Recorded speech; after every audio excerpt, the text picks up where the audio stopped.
Hi hello ನಮಸ್ಕಾರ. ನಾನು ಅಭಿಷೇಕ್ ಶೃಂಗೇರಿ. ಇವತ್ತಿನ ಈ ಒಂದು ವಿಶೇಷ ಸಂದರ್ಶನದಲ್ಲಿ ನಮ್ಮ ಜೊತೆ ಏನು ಕರ್ಕೇಶ್ವರ ಗ್ರಾಮ ಪಂಚಾಯಿತಿಯಲ್ಲಿ ಸತತ 3 ಬಾರಿ ಸದಸ್ಯರಾಗಿ, ಒಮ್ಮೆ ಅಧ್ಯಕ್ಷರಾಗಿ, APMCಯ ನಿರ್ದೇಶಕರಾಗಿಯೂ ಕೂಡ ಸೇವೆ ಸಲ್ಲಿಸಿ, ಶೈಕ್ಷಣಿಕ, ಧಾರ್ಮಿಕ ಸೇರಿದಂತೆ ವಿವಿಧ ಸಂಘ ಸಂಸ್ಥೆಗಳಲ್ಲೂ ಕೂಡ ತಮ್ಮನ್ನು ತಾವು ಅತ್ಯಂತ ಯಶಸ್ವಿಯಾಗಿ ತೊಡಗಿಸಿಕೊಂಡು, ರಾಜಕೀಯ ಹಾಗೂ ಏನು ಸಾಮಾಜಿಕ ಸೇವೆಯಲ್ಲಿ ತೊಡಗಿಸಿಕೊಂಡು BJP ಪಕ್ಷದ ಮುಖಂಡರು ಆಗಿರುವಂಥ ಶ್ರೀಯುತ ದಿನಕರ್ MR ನಮ್ಮ ಜೊತೆ ಇದ್ದಾರೆ. ದಿನಕರ್ ಅವರೇ, ಕಾರ್ಯಕ್ರಮಕ್ಕೆ ಆತ್ಮೀಯ ಸ್ವಾಗತ. ನಮಸ್ಕಾರ ಸರ್, ಹೇಗಿದ್ದೀರಾ? ಚೆನ್ನಾಗಿದ್ದೀವಿ. ದಿನಕರ್ ಅವರು, ಮೊದಲನೇದಾಗಿ ಕರ್ಕೇಶ್ವರ ಗ್ರಾಮ ಪಂಚಾಯಿತಿಯಲ್ಲಿ ಸತತ 3 ಬಾರಿ ಸದಸ್ಯರಾಗಿ ನೀವು ಸೇವೆಯನ್ನು ಸಲ್ಲಿಸಿರುವಂಥದ್ದು. 2020ರವರೆಗೆ ನೀವು ಸೇವೆಯನ್ನು ಸಲ್ಲಿಸಿದ್ದೀರಾ.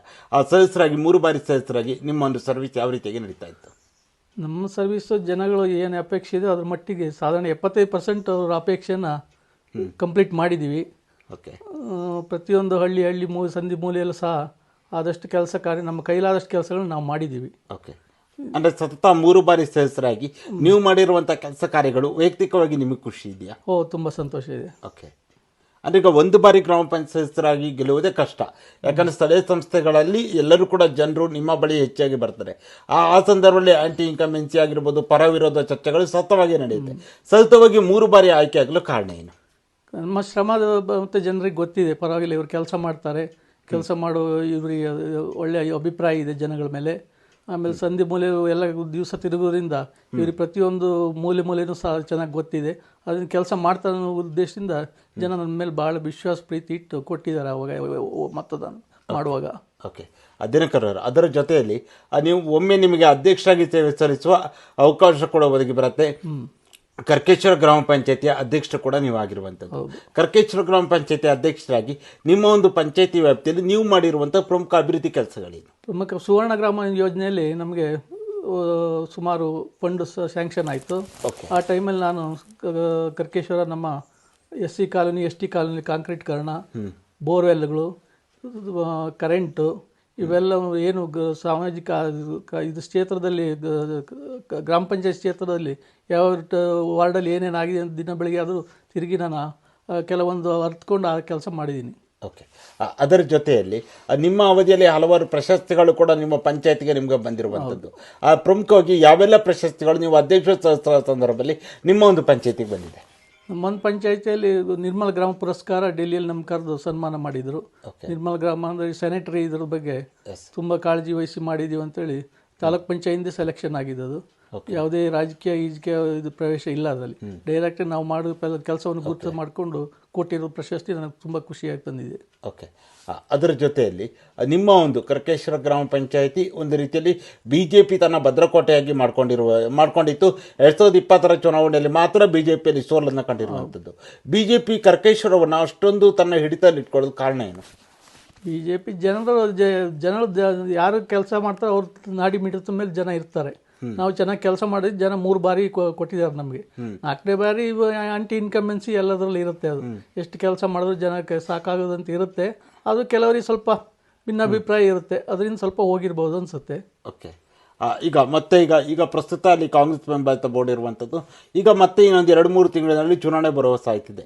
ಮತ್ತೊಮ್ಮೆ BJP ಏನು ಕರ್ಕೇಶ್ವರ ಗ್ರಾಮ ಪಂಚಾಯತಿಯಲ್ಲಿ BJP ಬೆಂಬಲಿತ ಬೋರ್ಡ್ ಬರೋ ವಿಶ್ವಾಸ ಇದೆಯಾ? ವಿಶ್ವಾಸ ಇದೆ, ವಿಶ್ವಾಸ ಚೆನ್ನಾಗಿದೆ. ಓಕೆ. ಯಾಕಂದರೆ ಈಗ BJP ಬೋರ್ಡ್ ಬರ್ಬೇಕಾದ್ರೆ ಈಗ ಸತತವಾಗಿ ಸರ್ಕಾರ, ಶಾಸಕರು ಎಲ್ಲರೂ ಕೂಡ ಕಾಂಗ್ರೆಸ್ ಇರುವಂಥದ್ದು. ಆ ಸಂದರ್ಭದಲ್ಲಿ ನೀವು ತುಂಬ ಪ್ರಯತ್ನವನ್ನು ಪಡಬೇಕಾಗುತ್ತೆ. ಯಾವ ರೀತಿಯಾದ ಸಂಘಟನೆ ನಡೀತಾ ಇದೆ? ಸಂಘಟನೆ ನಡೀತಾ ಇದೆ. BJP ಕಾರ್ಯಕರ್ತರು ಇದ್ದಾರೆ ನಮ್ಮಲ್ಲಿ, ಸಾಕಷ್ಟು ಜನ BJP ಕಾರ್ಯಕರ್ತರು ಇದ್ದಾರೆ. ಸಂಘಟನೆಯಿಂದ ಕೆಲಸ ಮಾಡಿದ್ರೆ ನೆಕ್ಸ್ಟ್ BJP ಬರುತ್ತೆ, ಇಲ್ಲಿ ಬರಲ್ಲ ಅಂತೇನಿಲ್ಲ. ಓಕೆ. ಅದರ ಜೊತೆಯಲ್ಲಿ ರಾಜಕೀಯವಾಗಿ ಮುಂದಿನ ದಿನಗಳಲ್ಲಿ ದಿನಕರ್ ಅವರು ಏನು ನಿರೀಕ್ಷೆ ಇಟ್ಕೊಂಡಿದ್ದೀರಾ? ನನ್ನ ವೈಯಕ್ತಿಕ ಸಮಸ್ಯೆ ನಾನು ರಾಜಕೀಯ ಸ್ವಲ್ಪ ದೂರ ಇದ್ದೀನಿ. ಆದರೂ ಪಕ್ಷ ನಿಷ್ಠೆ ಇವತ್ತಿಗೂ ಬಿಟ್ಕೊಡ್ಲಿಲ್ಲ. ಅದೇ ಈಗ ಕೂಡ BJPಲಿ ಸಕ್ರಿಯವಾಗಿದ್ದೀವಿ. ಓಕೆ. ಅದರ ಜೊತೆಯಲ್ಲಿ ನೀವು ಕೂಡ APMCಯ ನಿರ್ದೇಶಕರಾಗಿಯೂ ಕೂಡ ಒಮ್ಮೆ ನಿಮಗೆ ಏನು ಹಿಂದಿನ ಅವಧಿಯಲ್ಲಿ ಸೇವೆ ಸಲ್ಲಿಸೋ ಅವಕಾಶ ಸಿಕ್ಕಿ ಬರುತ್ತೆ ನಿಮಗೆ. 6-7 ತಿಂಗಳ ಅವಧಿಯ ಒಂದು ಸೇವೆಯನ್ನು ಹೇಗೆ? APMC 6 ತಿಂಗಳು ಮಾತ್ರ ನಾನು ಸದಸ್ಯ ಆಗಿದ್ದೆ. 6 ತಿಂಗಳಲ್ಲಿ ಅವಾಗ ಈ GST ಬಂದ ಮೇಲೆ APMC ಇನ್ಕಮ್ ಏನೂ ಇಲ್ಲ. ಅದರಿಂದ ಏನು ಕೆಲಸ ಮಾಡ್ಲಿಕ್ಕೆ ಆಗಲಿಲ್ಲ. ಅದರಲ್ಲಿ ನಾವು ಎಣಿಸಿದಷ್ಟು ಕೆಲಸ ಆಗಲಿಲ್ಲ ಅದರಲ್ಲಿ. ಓಕೆ. ಅಂದರೆ ನಿಮಗೆ ನೀವೇನು ಅಂದ್ಕೊಂಡ್ರೆ ಆ ಕೆಲಸ ಮಾಡೋಕ್ಕಾಗಿಲ್ಲ, ಬಣ್ಸು ಇರಲಿಲ್ಲ ಅದರಲ್ಲಿ. ಯಾಕಂದರೆ ಇದು GST ಬಂದ ಮೇಲೆ APMC ಇನ್ಕಮ್ ಕಮ್ಮಿ ಆಯ್ತು ಅಲ್ಲಿ. ಅವಾಗ ನಮ್ಗೆ ಹೆಚ್ಚಿನ ನಾವು ನಿರೀಕ್ಷೆ ಮಾಡಿ ಕೆಲಸ ಮಾಡ್ಲಿಕ್ಕೆ ಆಗಲಿಲ್ಲ. ಓಕೆ ಕೇವಲ 6 ತಿಂಗಳಾಗಿರೋದು ನಾವು. ಅಷ್ಟೊತ್ತಿಗೆ ಗೌರ್ಮೆಂಟ್ ಚೇಂಜ್ ಆಯಿತು, APMCನೂ ಚೇಂಜ್ ಆಯಿತು. ಓಕೆ. ದಿನಕರ್ ಅವರು, ಅದರ ಜೊತೆಯಲ್ಲಿಯೇ ಎನ್ನಾರ್ಪುರ ತಾಲೂಕು ಅಂತ ಬಂದಾಗ ಎಲ್ಲೂ ಒಂದು ಕಡೆ BJPಗೆ ನಿರಂತರವಾಗಿ ಹಿನ್ನಡೆ ಆಗ್ತಿರುವಂಥದ್ದು ಎನ್ನಾರ್ಪುರ ತಾಲೂಕಲ್ಲಿ. ಯಾಕೆ ಈ ಒಂದು ಪರಿಸ್ಥಿತಿ ನಿರ್ಮಾಣವಾಗ್ತಾ ಇದೆ? ಅದು ಜನಾಭಿಪ್ರಾಯ. ನಾವು ಏನು ಹೇಳಿ, ಕೆಲವರು ಲಾಂಗ್ ಟರ್ಮ್ ಇದಾದಕ್ಕೂ ಸ್ವಲ್ಪ ಚೇಂಜಸ್ ಇರುತ್ತೆ. ಮತ್ತು ಜೀವರಾಜ ಸಾಕಷ್ಟು ಕೆಲಸ ಮಾಡಿದ್ದಾರೆ ನಮ್ಮ ಕ್ಷೇತ್ರದಲ್ಲಿ. ನಮ್ಮ ಪಂಚಾಯತಿ ಸಾಕಷ್ಟು ಕೆಲಸಗಳು, ಹಣಕಾಸನ್ನು ಒಳ್ಳೆ ವ್ಯವಸ್ಥೆ ಮಾಡಿಕೊಟ್ಟಿದ್ರು.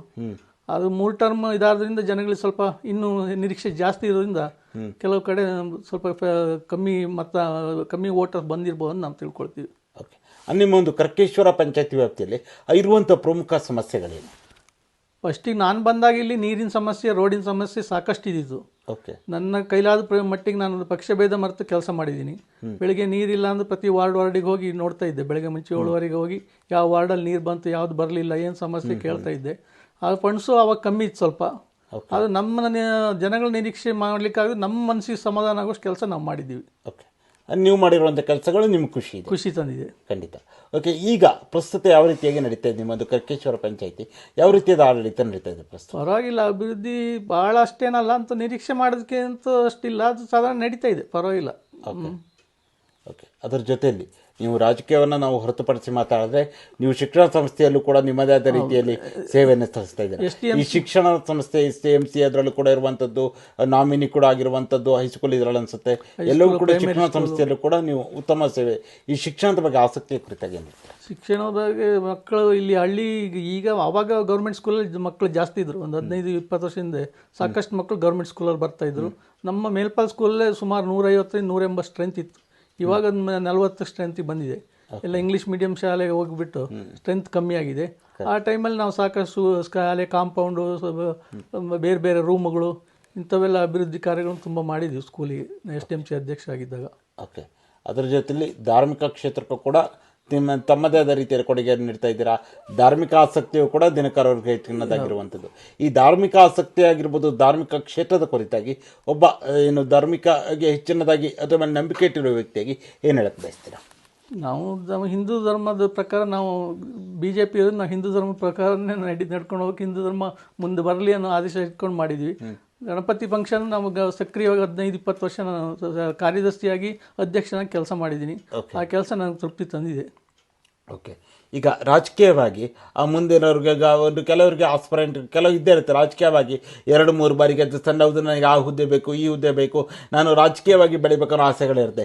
ದಿನಕರ್ ಅವರಿಗೆ ವೈಯಕ್ತಿಕವಾಗಿ ಆ ರೀತಿ ಆಸೆಗಳು ಇಲ್ವಾ? ಇಲ್ಲ, ನನಗೆ ಆಸೆನೇ ಇರಲಿಲ್ಲ. ನಾನು ಬೆಳೆಯೋದಕ್ಕಿಂತ ಹೆಚ್ಚಾಗಿ ಬೇರೆಯವ್ರನ್ನ ಬೆಳೆಸ್ಬೇಕನ್ನೋ ಉದ್ದೇಶ ನನ್ನಲ್ಲಿತ್ತು. ಯಾಕಂದ್ರೆ 3 ಟರ್ಮ್ ಜನರಲ್ ಬಂದಿತ್ತು ಇಲ್ಲಿ ಪಂಚಾಯತ್ ಎಲೆಕ್ಷನ್. 3 ಟರ್ಮ್ ನಾನು ಸದಸ್ಯನಾಗಿದ್ದಾಗ 3 ಟರ್ಮಲ್ಲೂ ಜನರಲ್ ಬಂದಿತ್ತು ಮಧ್ಯೆ. ಆದ್ರೆ ನಾನು ಒಂದೇ ಟರ್ಮ್ 2 ವರ್ಷ ಮಾತ್ರ ಅಧ್ಯಕ್ಷರಾಗಿದೆ. ಉಳಿದೆಲ್ಲ ನಮ್ಮ ಜೊತೆಗಾರ ಇದ್ದ ಸದಸ್ಯರಿಗೆ ನಾನು ಬಿಟ್ಕೊಟ್ಟಿದ್ದೆ, ಯಾಕಂದ್ರೆ ಅವರು ಬೆಳೀಲಿ ಅಂತ ಹೇಳಿ.